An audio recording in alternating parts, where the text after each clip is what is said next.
Nosso estudo hoje é do Evangelho segundo o Espiritismo. Você que está com o livro, acompanhe a leitura. O capítulo é o 5. Bem-aventurados os aflitos, nos itens 14, 15, 16 e 17. O suicídio e a loucura. O suicídio e a loucura.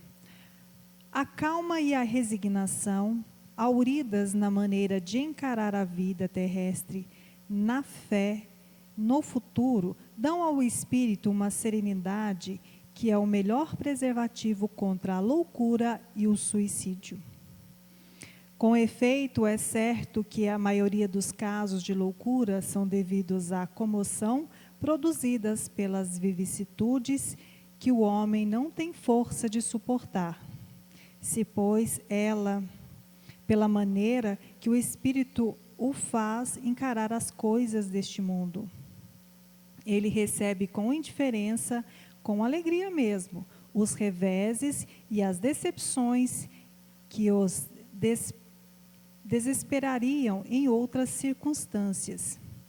É evidente que esta força que o coloca acima dos acontecimentos preserva sua razão dos abalos que sem ela os sacudiriam.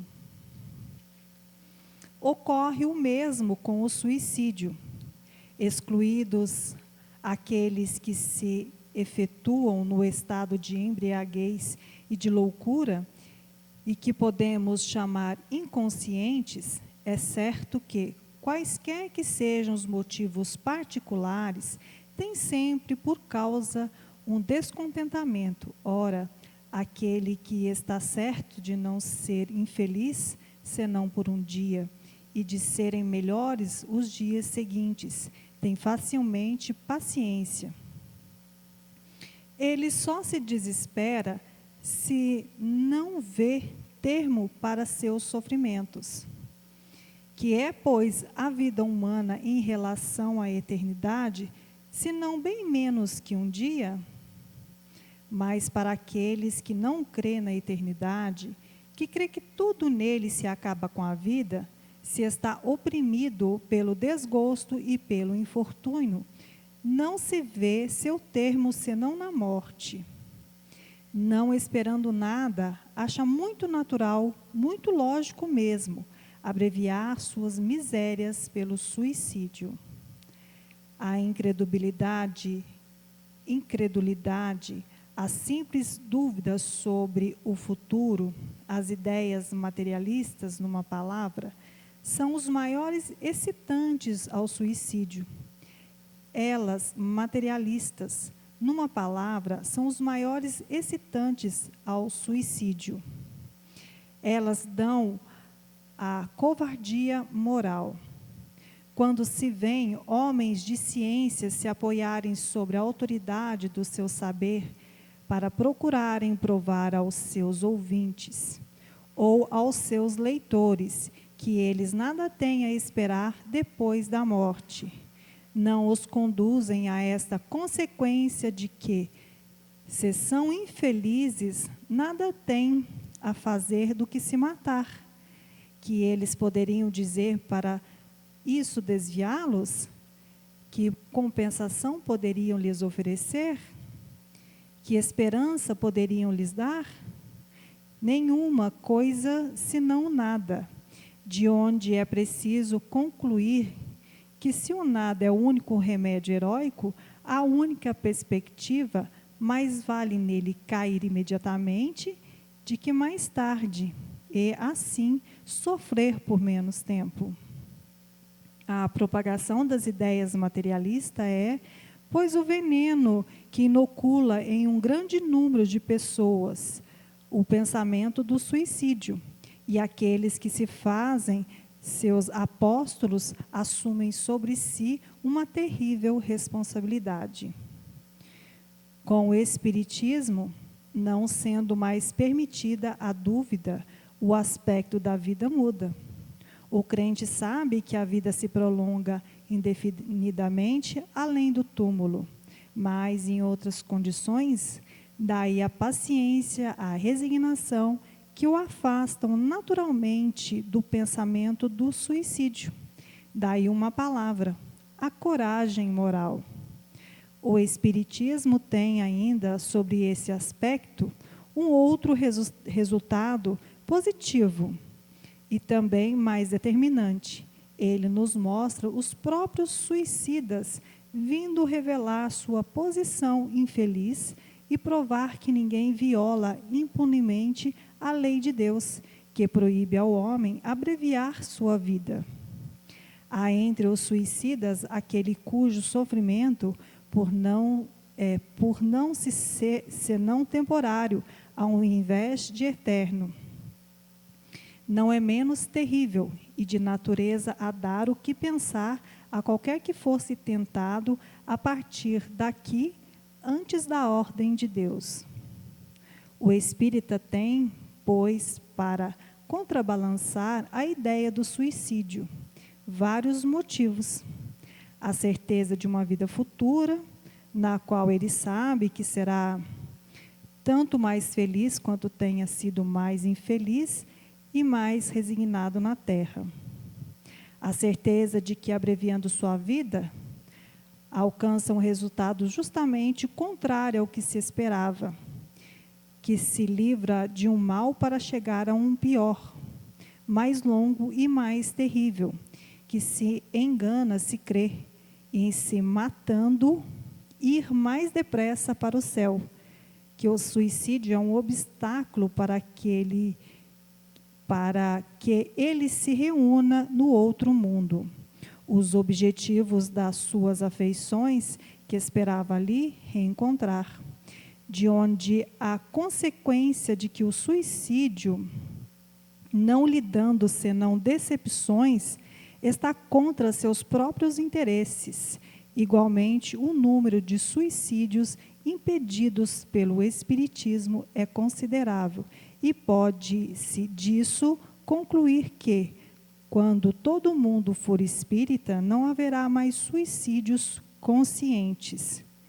Comparando-se, pois, os resultados das doutrinas materialistas e espíritas sobre o único ponto de vista do suicídio, vemos que a lógica de uma a ele conduz, enquanto que a lógica da outra dele desvia, o que está confirmado pela experiência.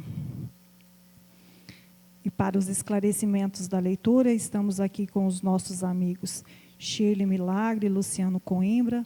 Sejam bem-vindos e um excelente estudo a todos.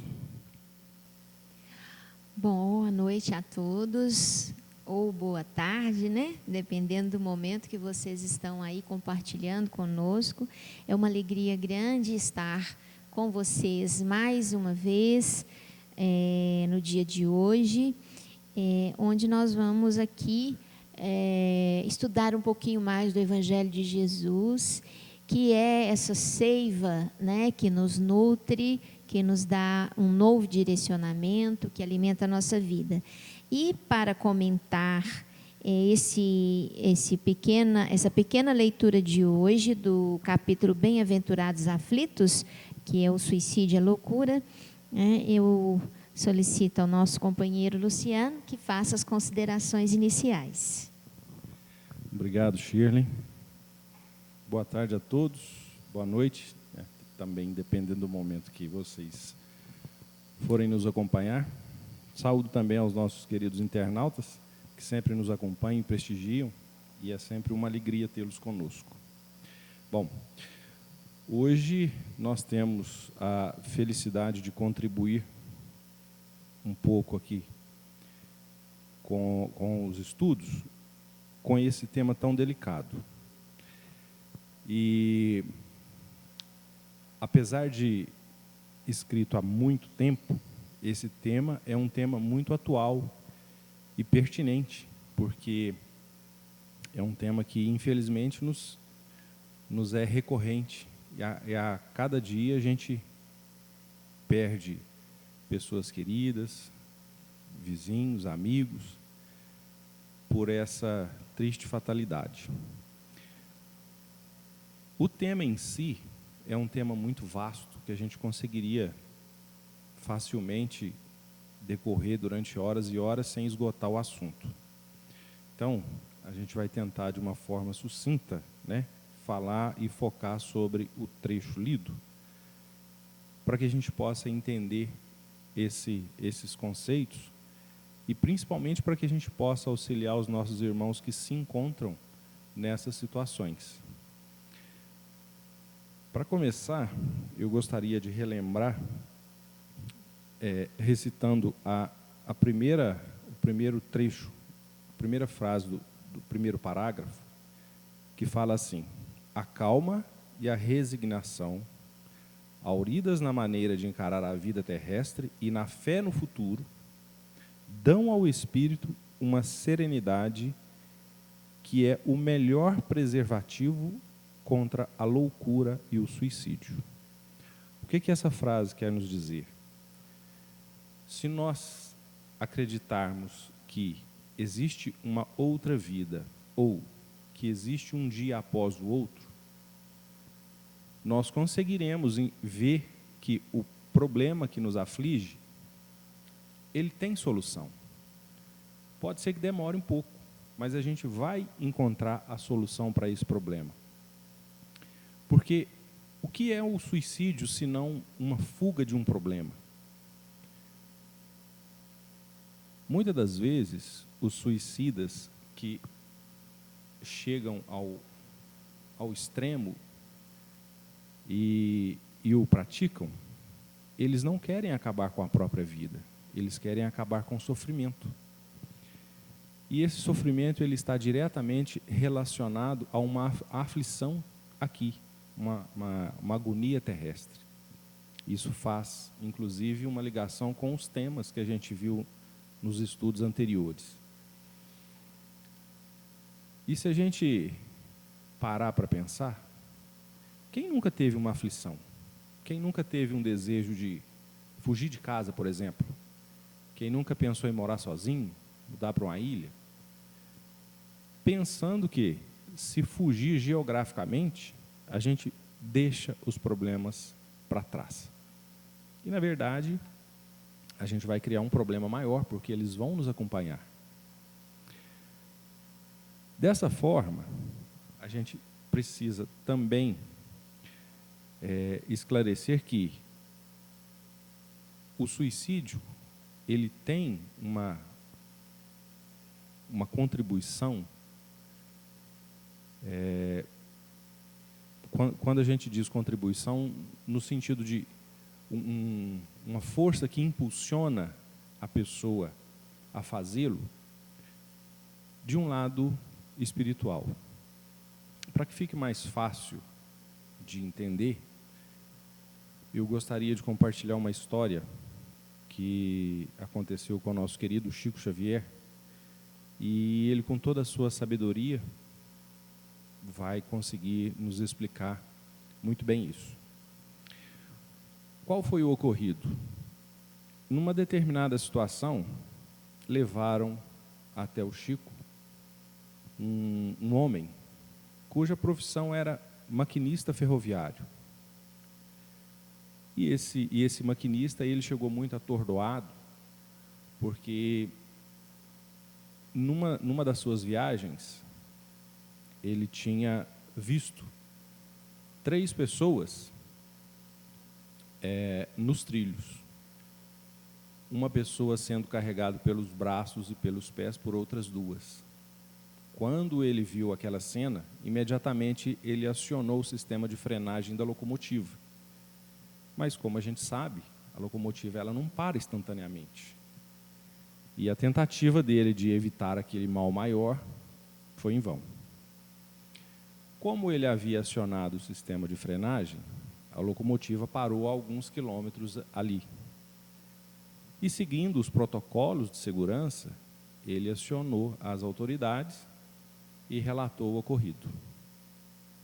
Como ele tinha que seguir viagem, ele não pôde esperar o desfecho da história, e também ele não tinha culpa alguma, porque a gente sabe que uma locomotiva não é igual a um carro, que a gente aciona o sistema de frenagem e rapidamente ele para.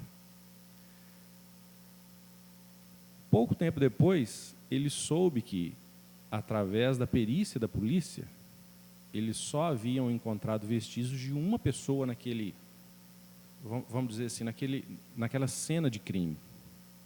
E ele ficou muito confuso, porque ele tinha certeza que ele tinha visto 3 pessoas.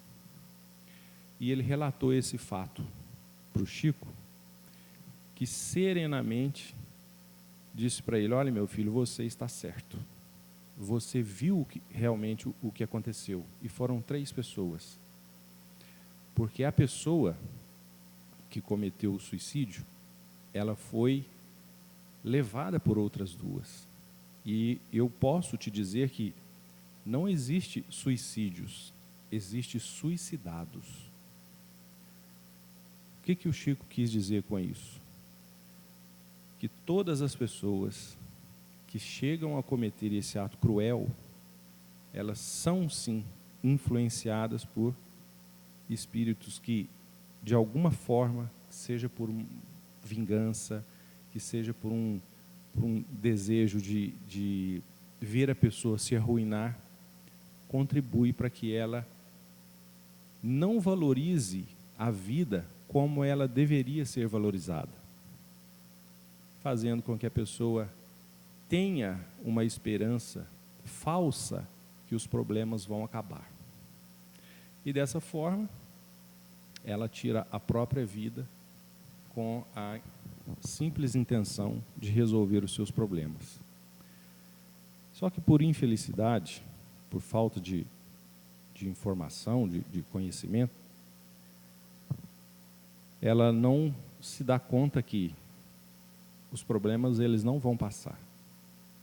Quando ela chegar no mundo espiritual,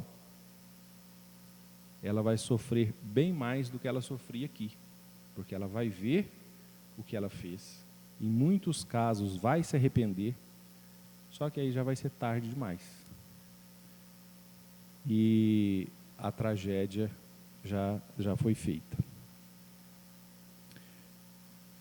É muito triste quando a gente perde uma pessoa próxima e que a gente não conseguiu fazer muito para que a pessoa tomasse essa consciência. Nós que já temos um conhecimento espírita, às vezes pensamos assim: mas eu sou espírita e eu estou protegido. Eu sei que, tendo esse conhecimento que a vida continua, eu não vou suicidar.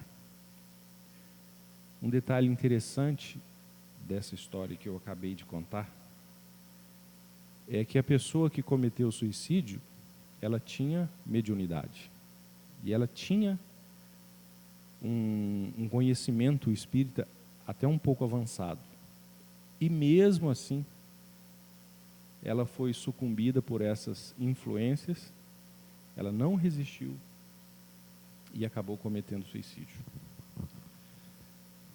Aí eu convido para que a gente possa fazer uma reflexão partindo do seguinte princípio: se eu, consciente que tenho uma vida depois do meu desencarne, hoje,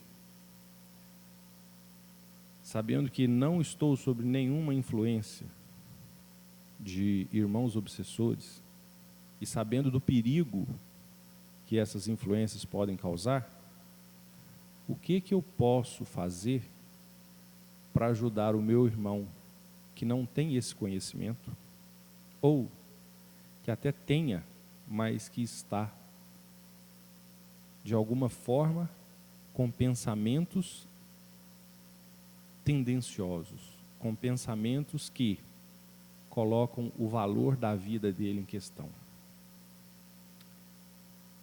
Não adianta a gente chegar e mostrar para a pessoa que ela vai continuar sofrendo, porque o sofrimento dela é agora. Ela quer colocar um fim naquele sofrimento. O que a gente pode fazer? A gente pode acompanhar aquela pessoa, estender a mão Porque o ser humano, ele é de uma forma, biologicamente falando, ele é um ser carente. Todas as pessoas necessitam de carinho, de cuidado, de amparo. Quantas vezes a gente vê, até em expressões, né? Tipo, que eu acho que tem até um filme, não é, Shirley, mais ou menos por aí, que os brutos também choram, né? Assim, e é por aí. Compartilhar com as pessoas as nossas experiências, as nossas vivências, são, de fato, uma das melhores contribuições para que essa pessoa possa enxergar que os problemas dela, que ela vivencia agora, elas têm sim uma solução, seja um problema de ordem financeira, seja um problema de ordem trabalhista, ou enfim, que isso passa, isso pode ser resolvido, mesmo que cause alguma dor, mas que vai sim, se a pessoa tiver força, coragem, vontade, ela vai superar essa fase e, sob as bênçãos de Deus glorioso e bondoso, ela vai novamente conseguir levar a vida sem esses pensamentos atordoantes e maliciosos. Eu espero ter sido claro com a minha simples explanação, Shirley. Foi ótimo, né, Luciano? E eu tenho muito pouco a acrescentar, mas a gente vai fazer uma reflexão em conjunto com o Luciano, começando então, que eu acho interessante, pela questão, que loucura e suicídio estão juntos, né? Foram colocados na mesma leitura, e a gente às vezes se pergunta, né, por quê, né? São duas situações que podem, inclusive, caminhar juntas, né, Luciano? Muitas vezes, uma criatura que perde contato com a realidade, que essa condição é a condição da loucura. Todos nós, como consciências, nós passamos nessa terra por sofrimentos. O sofrimento é mecanismo de evolução, né? É mecanismo de aprendizado. E por que tem que ser sofrimento? Porque nós não aprendemos de maneira diferente. Quando as coisas nos chegam pela lei do amor, nós muitas vezes desprezamos, desconsideramos, não refletimos sobre aquilo, né? E não conseguimos evoluir. E aí vem o mecanismo do desenvolvimento que tem por atitude pedagógica o sofrimento. E o sofrimento, para a consciência, dependendo da intensidade, ele traz uma comoção interna muito grande. Essa comoção significa a criatura se comover profundamente com a situação que ele está vivenciando. E aí, quando isso acontece, muitas vezes ele pode não suportar, né? Não suportar aquele mecanismo educativo. E ele não suporta o mecanismo educativo por quê? Porque muitas vezes os vícios morais falam mais alto. O orgulho, a vaidade, a ambição grita muito alto dentro dele mesmo, impedindo que aquele mecanismo educativo consiga mudar a sua maneira de ver e de lidar com as coisas, que deveria ser com bases na humildade, na fraternidade legítima, no respeito às liberdades, né? Na tolerância às diferenças, né?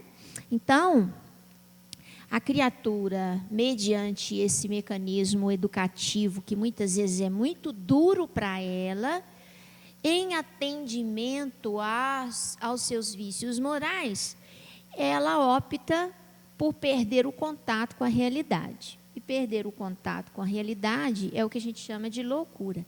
Então, ela entra no caminho de distanciamento da realidade que o cerca e cria um mundo próprio, cria uma maneira própria de viver. E a isso a gente denomina loucura. É essa perda do contato com a realidade, né? E muitas vezes, numa situação como essa, ela pode cometer o suicídio inconsciente.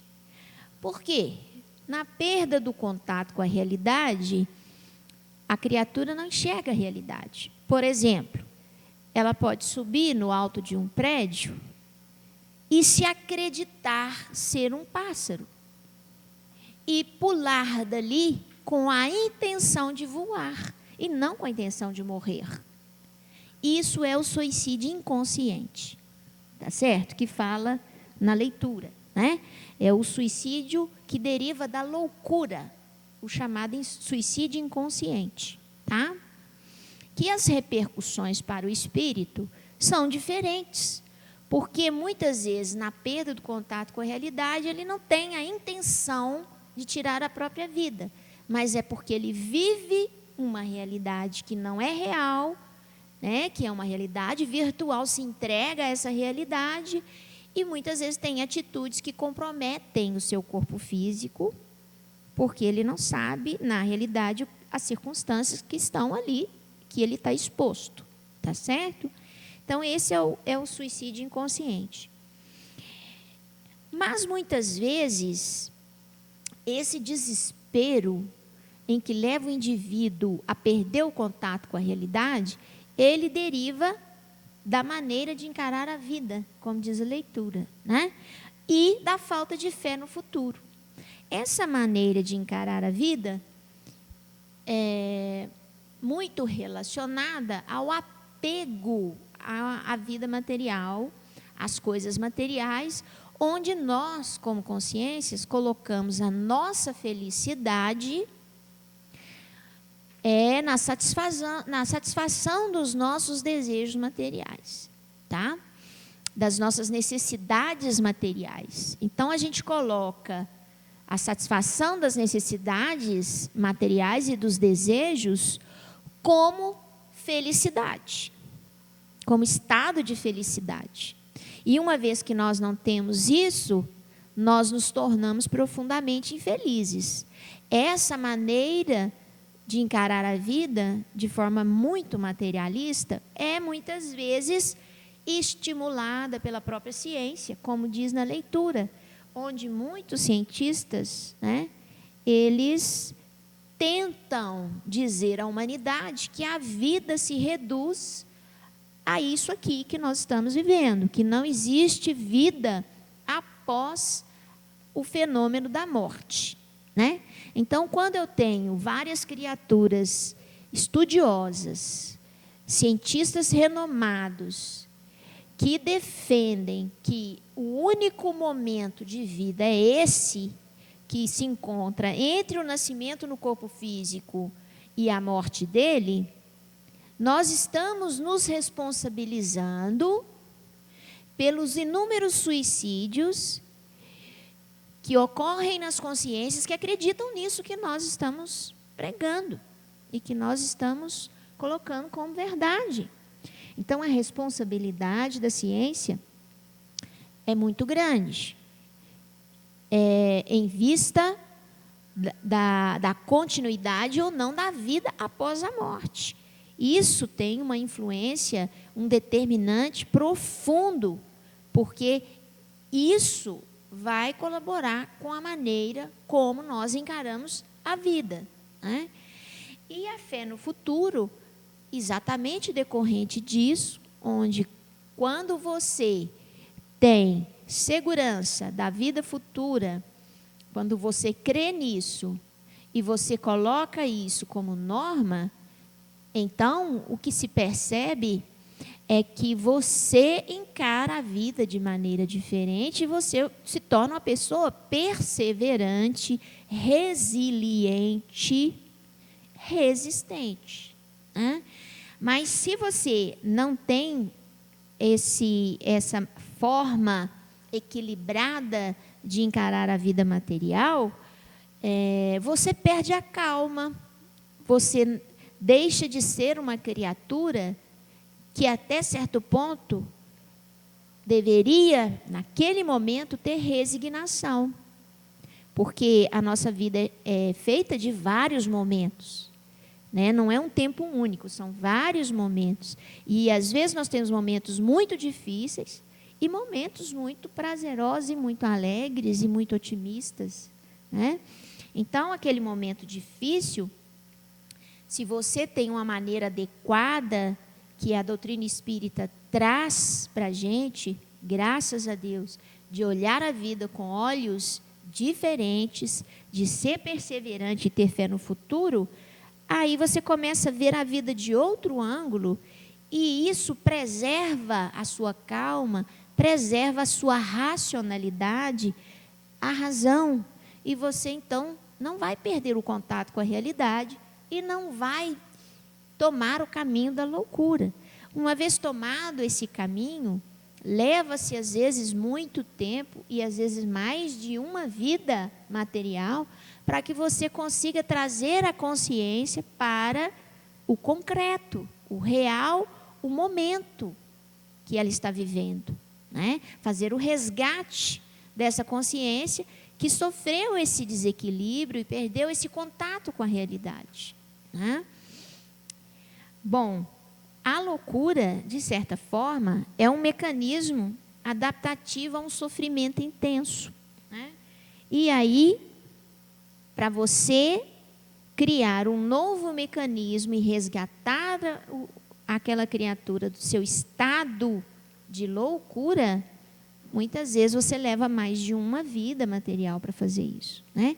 Por isso é importante a gente sempre estimular o otimismo, a fé, a perseverança e a confiança em Deus, para que o sofrimento, por maior que seja, por mais tempo que ele permaneça, a criatura consiga manter a sua resiliência e não despencar para a loucura e a perda do contato com a realidade.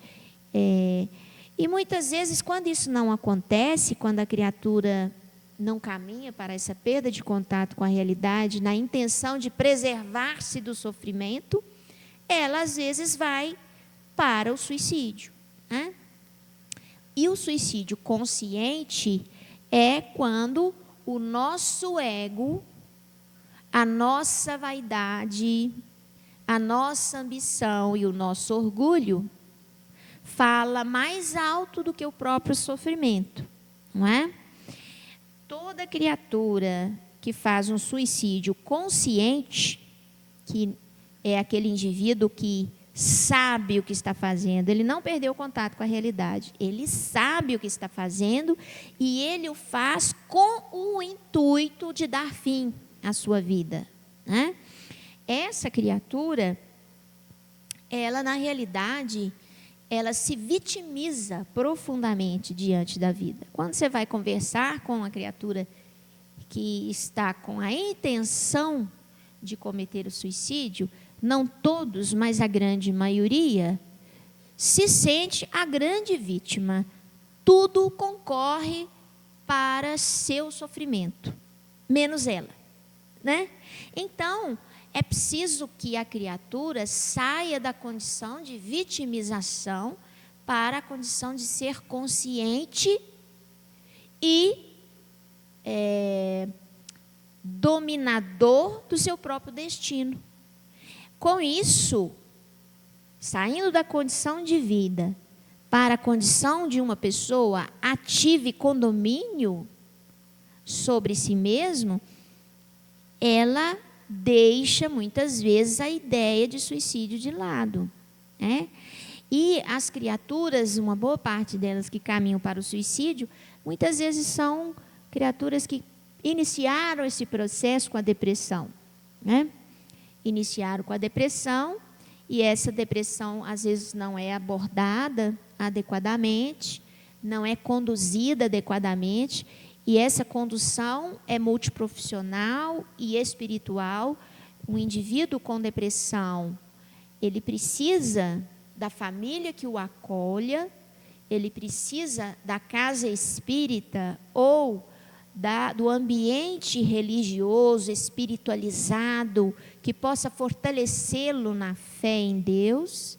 E ele precisa, muitas vezes, de atividades que levantem a sua autoestima para que ele se sinta no papel de dono do seu destino e não vítima do seu destino, não é?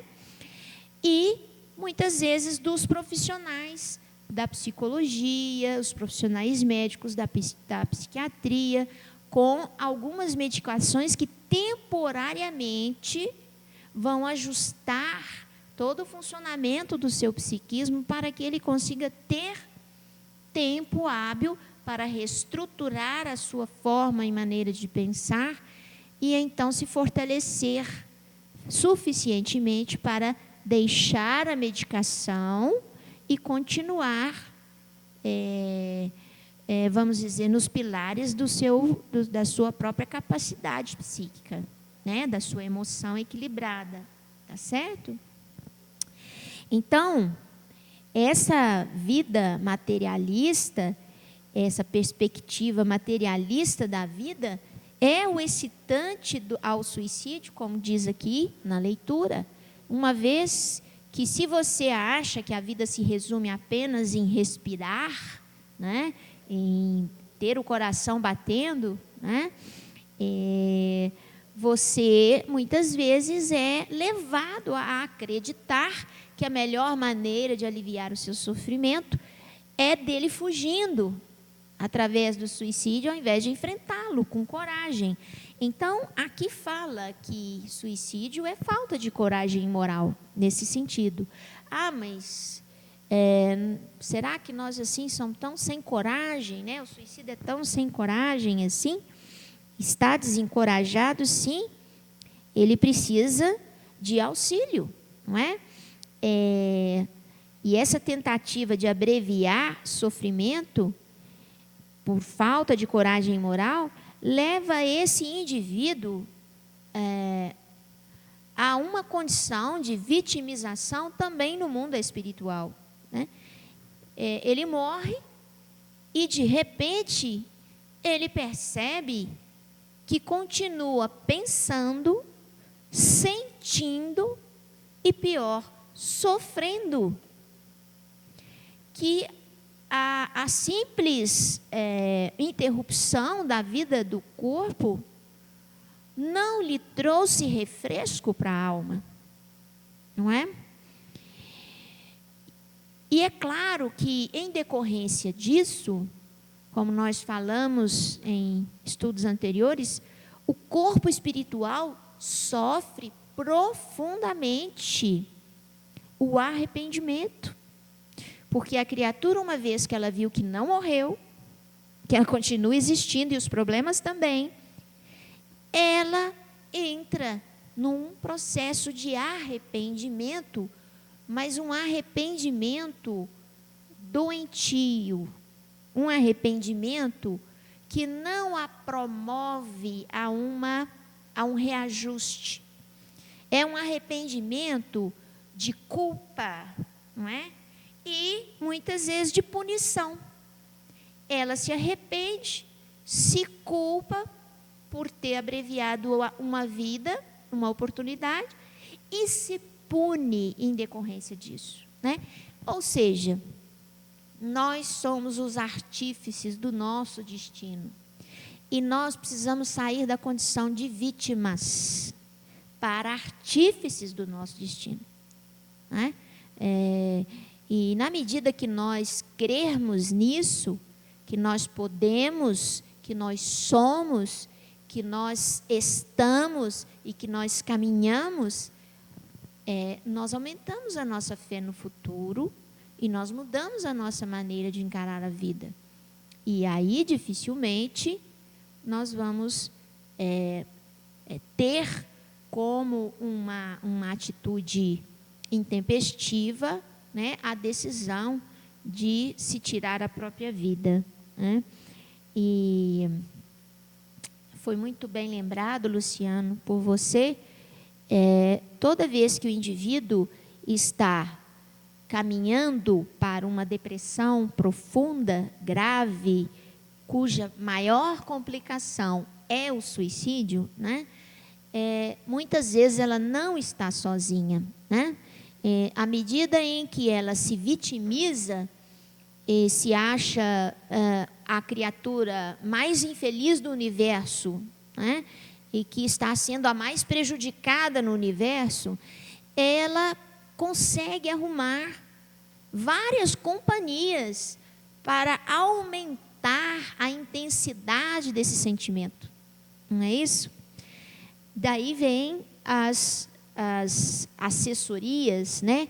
As influências espirituais, que muitas vezes essas criaturas podem até não ter nenhuma ligação histórica conosco, mas pode ter uma ligação fluídica com o nosso campo mental, alimentando-se das nossas emanações de tristeza, de dor, né? Alimentando e aproveitando o nosso fluido magnético, né? Para alimentar o seu corpo espiritual, verdadeiro vampirismo, né? Espiritual. E isso só irá diminuir mais ainda a nossa energia e a nossa vontade de sair da condição de deprimido, não é? Então, nem é preciso que tenhamos um histórico de relação com esses espíritos, que às vezes a gente fica achando, é alguém do passado que me persegue no presente. A história pode não ser nem essa, né? A história simplesmente pode ser: eu estou com pensamentos tão viciantes, tão negativos, que outras criaturas que se alimentam dessas ideações vêm para o meu lado, se associa comigo magneticamente para compartilhar essas emoções destruidoras, né? Então, por isso que a criatura que está deprimida, ela precisa de ajuda urgente, né, Luciano? E aí eu perguntaria para você, dentro da casa espírita, qual que seria a contribuição da casa espírita para aqueles, né, que estão aí numa situação parecida, né, à beira, vamos dizer assim, de uma loucura, ou mesmo à beira de desacreditar na vida, né? O que é que elas podem fazer? O que a casa espírita pode fazer por elas? Muito bem colocado, Shirley, porque o trabalho da casa espírita, ele vai bem além do que às vezes as pessoas veem por fora, né? Que são fazer estudos e fazer palestras, mas o trabalho nos bastidores, o acolhimento da casa espírita, ele é de uma importância tremenda. Tanto que a gente pode pegar um trecho da leitura, até para que a gente possa exemplificar, que fala o seguinte, lá no último parágrafo do item 17, diz assim: igualmente, o número dos suicídios impedidos pelo Espiritismo é considerável, e pode-se disso concluir que, quando todo mundo for espírita, não haverá mais suicídios conscientes, comparando-se com os resultados das doutrinas materialistas e espírita sob o único ponto de vista do suicídio. Vemos que a lógica de uma a ele conduz, enquanto a lógica da outra dele desvia, o que está confirmado pela experiência. Nós temos aqui na casa um setor, um departamento, se a gente pode dizer assim, que é o Departamento de Acolhimento Fraterno, que registra várias situações onde as pessoas chegam e relatam situações de transtorno, de aflições, e num desabafo elas acabam falando que estão pensando no pior. E como a Shirley muito bem disse, quando a gente consegue acolher essas pessoas, quando a gente consegue mostrar para essas pessoas que estão nessa situação que elas são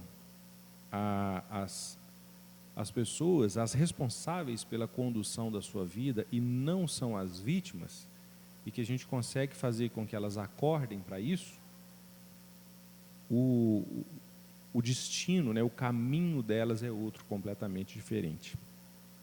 E quando a gente fala também dos suicídios conscientes, a gente tem que deixar bem claro que o suicídio consciente, como a Shirley bem disse, é aquele que a pessoa sabe o que está fazendo, é aquele que a pessoa não está sobre aquele mundo que não existe, né? Aquela loucura, exatamente. E um detalhe curioso que vale a pena a gente sempre lembrar é que dentro do suicídio consciente existe o suicídio voluntário e o suicídio involuntário. Qual que é a diferença deles? O suicídio involuntário é aquele que a pessoa tem sã consciência, mas ela acaba envenenando o seu corpo com doses pequenas diariamente. Como que isso acontece? Fazendo uso de álcool, de fumo, de drogas, ou exagerando em alguns alimentos que a gente sabe que são prejudiciais à nossa saúde. Prova disso é que o grande André Luiz relata muito bem nas suas passagens que quando ele chegou no mundo espiritual ele foi tratado como um suicida. E na verdade ele era uma pessoa que tinha vícios, né? Uma pessoa que era uma pessoa de coração muito bom, que praticava muita caridade, mas tinha os seus vícios terrestres. E aproveitando que a gente está falando sobre isso, e que a Shirley acabou de falar sobre os profissionais da saúde, que contribuem também com essas pessoas que vivenciam essas perturbações, eu gostaria já de responder uma pergunta que nos chega, que diz assim: fazendo o acompanhamento espiritual, eu preciso ou não do acompanhamento médico? Claro que precisa. O acompanhamento médico ele é fundamental também para a recuperação da saúde mental daquela pessoa. Se não fosse esse apoio, a gente poderia dizer então que a casa espírita seria a única saída para essas pessoas. E a gente tem que lembrar também que existem sim as patologias físicas, não somente as patologias espirituais. É claro que quando a gente agrega a essa pessoa os cuidados espirituais e os cuidados médicos, a probabilidade dela ter uma boa recuperação e uma retomada à condução da sua vida de forma independente, segura e sadia é muito maior. E assim, respondendo também à pergunta da Shirley, dentre os vários departamentos, né, dentre os vários setores da Casa Espírita, além do acolhimento fraterno, nós temos também o atendimento médico espiritual, nós temos os passistas, nós temos o tratamento espiritual, que fazem parte, na verdade, de uma engrenagem. Todas as pessoas que procuram auxílio na casa espírita, elas passam por esse procedimento, que pode incluir um ou mais departamentos, um ou mais profissionais, sempre no intuito de deixar a pessoa consciente dos riscos, dos perigos, né, dessa situação que pode sim deixar a pessoa completamente fora de controle. E a gente não quer isso de jeito nenhum, né, Shirley? Porque a gente gosta de ter a presença das pessoas. Tanto que nesse período que a gente passa, a gente tem visto muitas pessoas se inquietarem, né, ficarem bem aflitas, porque perderam aquela proximidade com as outras pessoas. Do jeito que é bom a gente encontrar uma pessoa querida e abraçar, né, e ter a liberdade do toque, porque, como a gente havia falado anteriormente, nós somos pessoas carentes, nós precisamos disso. E agora a gente pode comprovar que a presença de outras pessoas na nossa vida faz falta. Inclusive, as pessoas que são vitimizadas e que acham que elas são as piores e que acham que elas sofrem mais, todas as pessoas têm algo para oferecer. E a gente quer sim que todas as pessoas possam contribuir, possam oferecer o que tem de melhor para as outras. Não é isso, Shirley? Espero ter respondido também. É isso mesmo. Então, assim, a casa espírita, ela é um verdadeiro celeiro de luz e um pronto socorro para todas as criaturas que têm essa dificuldade em lidar com o sofrimento, como um instrumento a mais, educativo, terapêutico, né? Mas a casa espírita, ela não existe para fazer milagres, não, né? Não é sozinha, ela que vai conseguir resolver a vida da criatura e o sofrimento, livrá-la dos sofrimentos que a circulam. Não é isso, né? A proposta da casa espírita é esclarecer a consciência do seu destino, é fortalecer a sua individualidade, não insuflando o seu ego, mas fortalecer a sua individualidade como filho de Deus, né? E que existe por criação divina e que existe para ser feliz, sim, né? E a nossa caminhada é longa, né? Ela não se atém a uma vida só, não é mesmo? Mas a casa espírita, ela sempre conta com todos os outros atores que vão auxiliar a criatura a evitar o suicídio, né? E, por fim, eu gostaria de responder a uma pergunta sobre quais são as consequências do suicídio para o espírito, né? Que eu acho importante relatar. No perispírito, no seu corpo espiritual, essa criatura que parte antes da hora, ela tem ainda lá no corpo físico dela uma carga de fluido vital, que a gente chama de duplo etéreo, que está sendo extinguido lentamente, né? Então, esse fluido vital, à medida que ele ainda está no corpo físico, mesmo o corpo físico sepultado, tá? Ele leva para o perispírito as emanações daquele corpo físico, tá? O que está acontecendo com ele no processo de decomposição. Então, o espírito, ele vai conseguir perceber, né, através dessa associação ainda existente com aquele corpo que já está sem vida, o processo, muitas vezes, de decomposição. Além disso, ele vai carregar no seu corpo espiritual, através da consciência ligada ao momento em que ele tira a vida, fica uma ideia fixa, né? E o espírito, enquanto está alimentando aquela ideia, ele expressa no seu corpo espiritual toda a deformidade decorrente do ato que foi cometido, tá certo? Além disso, a família sofre muito, né? Nós temos um sofrimento familiar muito grande, porque todas as criaturas são importantes, tá? Não existe ninguém desprezado, né? Por isso nós temos que deixar o nosso vitimismo de lado, né? Nós somos seres inteligentes da criação e somos importantes. E na vida espiritual, a recomposição da sua estabilidade espiritual e do seu corpo físico vai se fazer, sim, a partir do momento do arrependimento sincero, onde você deixa a condição de vítima e deseja ser o artífice do seu destino. Você se arrepende e assume a sua filiação divina, né? A hora que você faz isso, que é o arrependimento verdadeiro, né?